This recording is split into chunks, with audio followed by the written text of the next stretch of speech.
Hi guys, mag-create tayo ng hair extension guys. Actually, galing siya sa ibang salon, nagpa-hair extension. So, hindi niya type. Okay, so pumunta dito sa atin. Ang gagawin ko ay dadagdagan ko lang. Hindi, wow.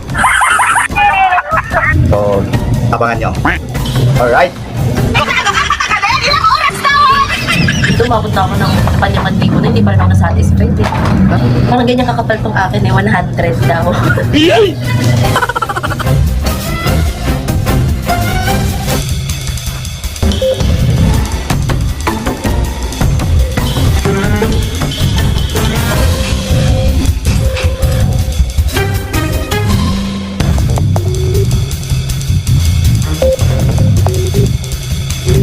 Ay guys, medyo mahirap lang kasi maikli yung buhok niya.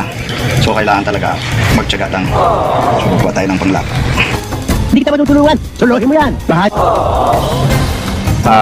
Ito po yung pagkakaiba ng gawa natin guys. Tinirintas natin ng masinsin compare dito sa gawa sa kanya. Ganito yun guys, ito po yung kanya, trabaho niya. Malayo talagang pagkakaiba kasi madaling mag-loose. So, matatanggal agad. Okay? Okay naman. Pero, kakaiba talaga dito sa magandang yari na to. Yan. Tapos yung buhok niya ay malambot. Makintab. Unlike dito. Dry. So, ayan. Mag-ingat po tayo sa sa mga nagpapanggap na mahusay at magaling. Lalo na sa Facebook. Online.